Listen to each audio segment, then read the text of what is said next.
Amigos, pues estamos aquí transmitiendo desde la Feria Internacional del Libro de Guadalajara 2012 y pues hoy tenemos como invitada a la gran Sandra Lorenzano, que pues bueno, aparte de que la admiramos mucho, a mi gusto es la argentina más mexicana que conozco. Eso creo que tienes razón. Muchas gracias, Armando. Qué gusto estar aquí contigo y con el público de ustedes. Un placer, la verdad. Oye, cuéntame cómo te ha ido en esta FIL, cómo la has sentido, qué has vivido en ella. Fíjate que yo soy una enamorada de la Feria del Libro de Guadalajara.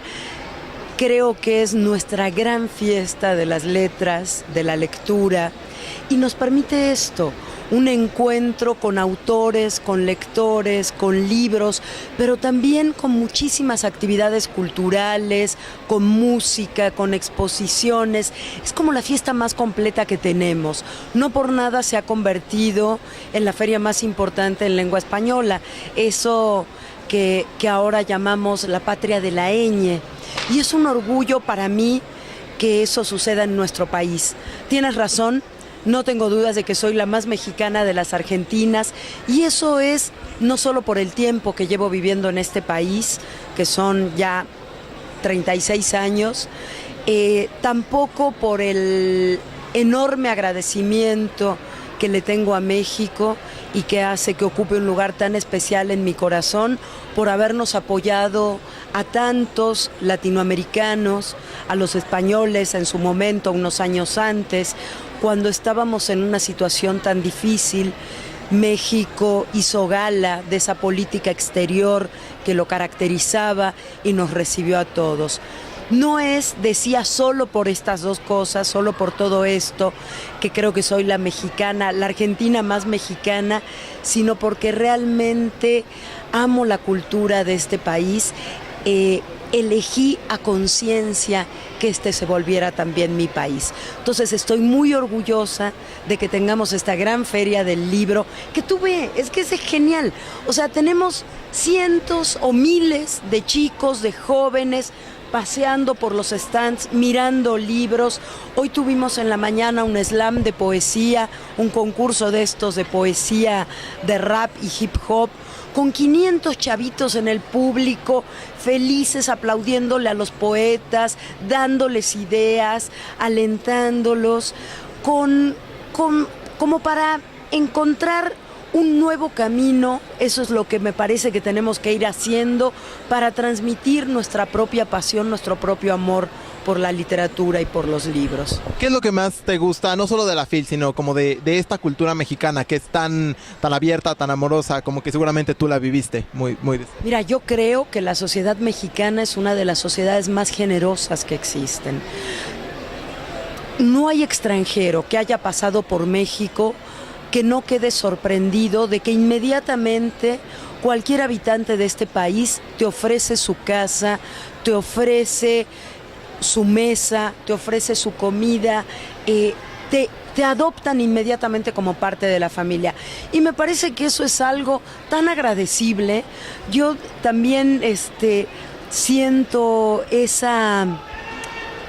ese pequeño elemento, uno de los tantos que deja el exilio, que es que busco siempre un hogar. Y México es el país ideal porque en México te ofrecen un hogar permanentemente. No, pues qué bueno, qué alegría saber que, y sobre todo que tenemos a huéspedes como tú, eso está increíble. Oye, platícame un poco, ayer fue la entrega del premio Sor Juana, que bueno, para quienes no sepan, Sandra es la vicerrectora de la Universidad del Claustro de Sor Juana, uno de los que organiza este premio. Cuéntame, ¿cómo se vivió este premio, Lina? Te cuento, porque la verdad que estamos muy contentas. Fíjate que este premio, les contamos, lleva 20 años. Este año está cumpliendo 20 años de ser entregado. Y hace unos 4 años, 3 o 4 años, Nubia Macías, la maravillosa directora de la FIL de Guadalajara, nos invitó como claustro, por razones obvias de identidad, de vocación, de gustos comunes y por supuesto por el nombre del premio. Le parecía que de cajón tenía que estar la Universidad del Claustro de Sor Juana colaborando en los patrocinios. Entonces empezamos a colaborar y Este año realmente estamos muy contentos en la universidad. Sí es el tercer año que lo damos y nos han tocado 3 premios estupendos. Este año se le otorgó a Lina Meruane, que es una joven narradora chilena. Justamente Chile además es el país invitado a la FIL. Y Lina fue premiada por un libro que es una belleza y que yo lo recomiendo amplísimamente. Es un libro que se llama Sangre en el Ojo, una novela que publicó una editorial argentina que se llama Eterna Cadencia, pero tenemos la suerte de que en México lo distribuya la editorial oaxaqueña Almadía, por cierto, uno de los proyectos independientes editoriales más interesantes que hay en el país. Entonces es muy fácil de encontrar en cualquier librería. Es una novela construida a partir de un cuerpo enfermo. Una mujer, una protagonista, cuyo nombre de a ratos coincide con el nombre de la autora, a veces sí, a veces no, que en una noche, saliendo al final de una fiesta, tiene que recoger la bolsa que se le ha caído abajo de la cama de la dueña de casa. Es una fiesta de estas multitudinarias, todos llegan, como nos pasa a todos, ¿no? Llegan, avientan la bolsa, el abrigo, y ella va a buscar su bolsa, y en el momento que se agacha, tiene un desprendimiento de retina, ve primero algo que ella llama una tremendamente bella mancha de sangre, y empieza a quedarse ciega. Y entonces toda la novela es no una victimización de la narradora, sino la exploración de cómo se va relacionando con el mundo y especialmente con su familia y con su pareja, un joven profesor español, para ir conociendo a este nuevo ser en que ella misma se ha convertido. La verdad que una novela estupenda, con un jurado que decidió el premio de primera línea, fíjate. Estaba Cristina Rivera Garza, Antonio Ortuño, que por cierto aquí un valor de Guadalajara, y una escritora centroamericana, Yolanda Álvarez, que bueno, también muy prestigiosa. Así que sin duda un premio indiscutible, y creo que eso le va a hacer mucho bien a la novela, porque se van a acercar muchos más lectores. Y la importancia, ¿no?, de que es un premio que se entrega a mujeres, ¿no?, que es que se hace cada año. Una de las cosas que decía Lina y que siempre comentamos en el premio es: ojalá llegue el día en que no tengamos que dar un premio solo para novela de mujeres. Pero mientras tanto, mientras siga siendo tan difícil para las mujeres ocupar espacios, basta ver los títulos en los stands, basta ver los porcentajes de libros de mujeres. Sigue siendo importante reivindicar, no necesariamente la novela tiene que hablar de temas de mujeres, yo creo que eso no existe. Justamente las buenas escritoras escriben como los buenos escritores sobre cualquier tema, pero sí es bueno un cierto reconocimiento especial para que estas mujeres de primerísimo nivel en nuestra literatura empiecen a destacarse también para el público. Y bueno, pues justamente hablando de escritura y de literatura de mujeres, Sandra tiene un nuevo pequeño hijo. Fuga en Mi Menor es una nueva novela. Cuéntanos un poquito cómo surge Fuga en Mi Menor. Pues Fuga en Mi Menor tiene como varios orígenes. Uno tiene que ver con mi obsesión por el tema de la memoria. Me obsesiona esa idea de que hay una historia, lo que yo llamo historia con mayúsculas, la historia de una sociedad, de un país, de una comunidad, que de pronto marca nuestra pequeña historia, nuestra pequeña memoria muy íntima y personal. Quizás porque mi propia vida ha estado marcada por un hecho histórico tan fuerte como la dictadura militar argentina, me quedó siempre dentro la idea de explorar ese camino. En este caso, yo no quería hablar de la dictadura argentina porque finalmente esta marca de la historia con mayúscula en nuestra propia historia nos sucede a todos en cualquier lado.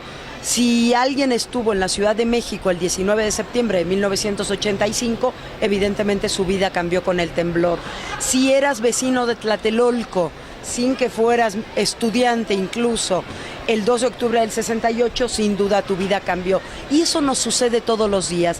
En este país, en los últimos 6 años, han sido afectados por una decisión tomada desde el poder millones de mexicanos que tienen a alguien cercano que fue víctima de la violencia. Y me interesa mucho ese tema. Entonces, decidí construir esta novela para explorar un poco esa relación entre la historia grande y la historia muy pequeña, muy íntima, y tiene que ver con la Segunda Guerra Mundial, especialmente en Italia. Pero vamos un poquito más adelante. Este es uno de los elementos. Otro de los elementos, y ahora van a ver cómo se juntan, tiene que ver con que yo quería explorar el proceso creativo. Eso es algo que me interesa muchísimo también. ¿Cómo alguien llega a la decisión o al deseo o a lo inevitable de la creación? ¿Qué sucede en el interior de un creador para que cree las obras que crea? Y no quería hacerlo con alguien que creara desde la literatura. No quería escribir la enésima novela del escritor que escribe, porque eso hay mucho y está muy bien hecho. Y entonces quería pensar, explorar, bucear en otro tipo de creador. Pensé en un músico por varias razones. La principal es porque soy una admiradora absoluta del trabajo de los músicos, del trabajo de los compositores. ¿Y sabes por qué? Porque trabajan con el elemento más inasible de la creación artística, que son los sonidos. Y más inasible aún, los silencios. Sabemos que la música es este diálogo entre sonidos y silencio. Entonces quería ver qué sucedía, no solo en la cabeza, sino en la interioridad, en el cuerpo, en la piel, en el deseo de un creador, de un músico. Entonces, juntando estos dos elementos, un poco como dos pasiones que tengo, y al mismo tiempo sabiendo que juntarlas era un reto, un riesgo. Y ¿sabes qué pasa? Si escribir un nuevo libro no implica un reto y un riesgo, pues qué aburrido, mejor me dedico a otra cosa, ¿no? Entonces dije, bueno, vamos a meternos en esto. Entonces la historia es así. Hay un detonador de la narración que es una fotografía, una vieja fotografía tomada en los años 40 en Italia, donde aparece una mujer joven, vestida de blanco, muy sonriente, y la acompaña una sombra. Porque el hombre que la acompaña, luego vamos a saber, le está tomando la foto con el sol a la espalda y por lo tanto proyecta su sombra. Ese hombre, vamos a saberlo después, es el padre de Leo, mi protagonista músico. Y lo único, él va a morir en la Segunda Guerra Mundial, va a morir como partisano, es decir, como estas brigadas populares que hizo la sociedad italiana y que por un lado se enfrentaban a su propio ejército, que era el ejército fascista de Mussolini, y por otra parte al ejército nazi.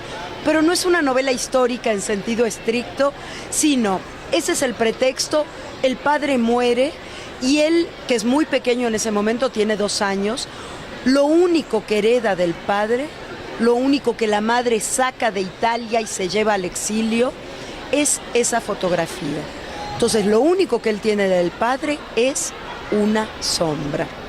Por eso a mí me gusta decir muchas veces que Fuga en Mi menor puede leerse casi como una novela de misterio, porque tienes que develar una incógnita, tienes que develar la historia de ese padre. ¿Por qué razón? Porque resulta que Leo, el protagonista, ha perdido la capacidad creativa. Lleva meses intentando componer y no lo logra. Y él no lo sabe, pero nosotros sí, como lectores. Solamente va a poder hacerlo cuando reconstruya, cuando conozca la historia de su padre, la historia de esa sombra. No, está maravilloso y de nuevo, ¿no? Es justamente estos silencios y las entrelíneas de la literatura, ¿no? Y fíjate que tiene un papel muy destacado la música. Por eso, no solo porque él es compositor, ahora les voy a contar un poquito, desde el título hay un juego entre la fuga como forma musical y la fuga como huida, como escape, porque este finalmente es un hombre que quiere dejar todo atrás y escapar, y lo que descubre es que no hay escapatoria del propio pasado, de la propia historia, ¿no? Entonces, al final nos quedó tan musical la novela que hasta le hicimos un soundtrack. Tenemos un CD, que luego se los vamos a pasar, donde viene grabada la música que aparece en la novela, que es tanto música clásica como música popular, canciones de cuna, en fin, hay diferentes tipos de música. Y para quienes no alcancen el CD, pueden entrar a la página de la novela, que es www.sandralorenzano.com, y ahí van a ver que hay una pestañita que dice música o soundtrack, y ahí tienen toda la música para escucharla. Entonces la idea es, a mí me gusta que un libro apele no necesariamente a la razón, a la racionalidad, sino a las emociones, a las sensaciones, a los sentimientos, que tú descubras dentro de ti, gracias a lo que estás leyendo, algo que no te imaginabas que tenías. Entonces, mi propuesta es que pueden leer la novela acompañados por la música y dejándose llevar, también dejándose conducir como a otro estado de ánimo, o leer la novela y luego escuchar la música, o quizás solo quedarte con la música y a lo mejor luego se te antoja la novela. Y dentro de estas piezas musicales hay una que es La obsesión de Leo, que es la primera sinfonía de Mahler, el tercer movimiento de la primera sinfonía de Mahler, conocida como Sinfonía Titán. Y fíjate por qué. Porque resulta que, bueno, fíjense, les hablo a todos. Resulta que en esa pieza, en esa obra, en ese movimiento, Mahler toma una canción de cuna, nuestro muy conocido Martinillo, Martinillo, Martinillo, duermes tú, duermes tú. Bueno, Mahler lo pasa de tonos mayores a tonos menores y convierte una canción de cuna en una marcha fúnebre. Entonces, si ustedes escuchan el tercer movimiento de la Sinfonía Titán, van a ver que empieza más o menos así. Tan, tan, tan, tan, tan, tan, tan, tan, tan, tan. Y ese es el mismo Martinillo, pero en tonos menores.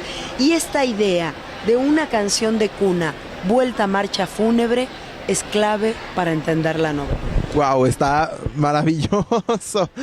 Oye, ¿tú cuando escribías estabas escuchando al mismo tiempo la música o la escuchabas por ratos? ¿Cómo fue ese tu encuentro con la música y la escritura?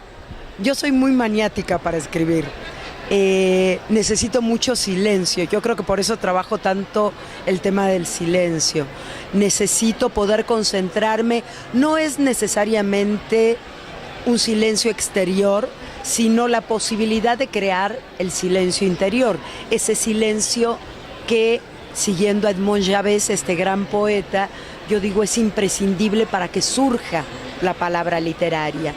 Entonces, nunca escucho música ni nada mientras estoy escribiendo, pero sí tengo como algunos rituales que me permiten estar en un estado de ánimo particular, entrar a un estado de ánimo particular. Y es cierto que con la escritura de cada libro he tenido obras musicales que las escucho antes de sentarme a escribir. Yo escribo muy temprano en la mañana, a las 5:30 de la mañana. Entonces pongo eso, hay mucho silencio fuera. Cuando escribí Saudades, la obra que me acompañaba era un tema de la Pasión según San Mateo de Bach, que canta Marian Anderson, que es una cantante, la primera cantante lírica de color que hubo, la primera cantante negra, que es una contralto con una voz excepcional, con una variedad de registros impresionante. Y en Fuga en Mi menor, por supuesto, me obsesioné, si por eso Leo está obsesionado con Mahler, porque yo también estoy obsesionada con esa sinfonía de Mahler, la he estudiado, he leído todo lo que se ha publicado sobre ella y demás. Y entonces yo ponía solamente ese tercer movimiento. Siempre leo algo de poesía antes de empezar, porque para mí es muy importante también la musicalidad del texto, la musicalidad de la palabra, y nada mejor que la poesía para recuperar esa musicalidad que a veces en el lenguaje cotidiano la vamos perdiendo. Entonces escuchaba Mahler, leía poesía, leía a César Pavese, que es el poeta que acompaña la escritura de esta novela y que también tiene un papel en la novela, porque lo segundo que le llega a Leo de su padre, no lo tiene al comienzo de su vida, sino que le llega después gracias a unos compañeros de su padre. Es un libro que su padre leía una y otra vez y que subrayaba muy delgadito, y es el primer libro publicado por César Pavese. El primer libro de poemas de Pavese se llamó Trabajar cansa, lavorare stanca en italiano, y era, en el momento en que lo leía el padre de Leo, casi un libro de culto, muy pocos aún lo conocían, y entonces él lee a Pavese y a la vez lee los subrayados tenues de su padre, y por lo tanto empieza a conocer algo más de su padre en función de aquello que él subrayó. Porque si tú lo piensas, pocas cosas nos representan tan bien como aquello que vamos marcando y anotando en un libro. De hecho, cuando releemos un libro que ya hemos marcado, que ya hemos señalado, podemos recordar cómo éramos hace 10, 15, 20 años cuando lo leímos por primera vez. Oye, también en tu pasión, en tu obsesión por la poesía, ¿qué otros, digamos, serían como tus poetas preferidos después de Pavese? Bueno, hay un poeta que para mí es clave y es el que ha acompañado mi vida desde siempre, que es Fernando Pessoa. Para mí el libro del desasosiego, que no es exactamente poesía en el sentido de que no está escrito en verso, pero ya sabemos que la poesía no es eso, la poesía es algo mucho más que eso, más profundo, más inquietante. Fernando Pessoa, el libro del desasosiego, sin duda. Hay otro poeta que yo leo mucho, que me gusta muchísimo, que es Paul Celan. Paul Celan, además, que es un poeta que ha reflexionado sobre la memoria, sobre la violencia. Él mismo estuvo en campos de concentración, sus padres fueron asesinados en campos de concentración, y él hizo una cosa excepcional. Él transformó la lengua alemana que se usaba en poesía. ¿De qué manera? Él nace en una zona que es Chernóbil, que es una zona donde se cruzan muchas lenguas, pero su lengua madre es el alemán. Tiene un poema en que se pregunta: ¿cómo escribir madre en la lengua de tus asesinos? Y entonces finalmente asume el alemán, su lengua madre, como la lengua en la que va a escribir poesía, pero lo torsiona de tal manera que lo transforma prácticamente en otra lengua. Hay una anécdota muy linda que parte de Teodoro Adorno, el filósofo, que ustedes saben que en un momento escribe una frase que fue clave y que marcó toda una época, que fue: escribir un poema después de Auschwitz es un acto de barbarie. Inmediatamente alguien le da a conocer la poesía de Paul Celan, y entonces él dice: no, tengo que corregir eso. Claro que se puede escribir después de Auschwitz. Paul Celan nos muestra cómo. Sí se puede escribir, pero la lengua con la que escribimos hoy poesía después de Auschwitz, hoy después del horror, y lo mismo podríamos pensar en nuestro país, después de la violencia, después de los muertos, después de esta situación, de este baño de sangre en que estamos cubiertos. Por supuesto que se puede y se debe escribir poesía, pero es una poesía cuyo lenguaje está lastimado, cuyo lenguaje está herido, cuyo lenguaje guarda la memoria de todos esos horrores.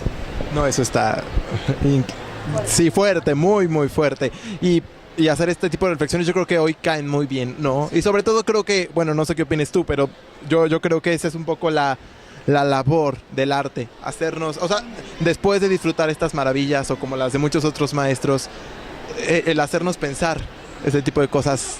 Que además Yo estoy convencida, dice el maravilloso Gabriel Said, quizás quien mejor ha pensado el tema de la promoción de los libros y la lectura en nuestro país, que de alguna manera quienes amamos la lectura, quienes amamos la palabra literaria, tenemos el compromiso de transmitir esta pasión, y esa pasión se transmite por contagio. Entonces yo soy una convencida de que tenemos que dedicar todos nuestros esfuerzos a contagiar esa pasión, y a eso me dedico. Por eso hicimos el slam de poesía con 500 chavitos ahí echando porras, y los poetas de la calle sintiendo que eso que hacen ellos a ritmo de rap y hip hop también es poesía, y es una manera también de convencer a los poetas serios, a los poetas que publican el libro, que escuchen lo que está pasando en las calles, que estén atentos a lo que hacen los jóvenes. Entonces creo que finalmente de eso se trata, de contagiar la pasión por la palabra literaria. Y gracias por estar aquí, que contagiaste a todos nosotros con tu maravilloso libro y con tu presencia aquí en la FIL. Muchísimas gracias, Sandra, y seguimos a todos. Gracias a ustedes, mucho éxito con el nuevo proyecto. Muchas gracias. Un abrazo a Javier y a todos los que lo hacen posible. Muchas gracias, Sandra, y nos estamos viendo. Muchísimas gracias.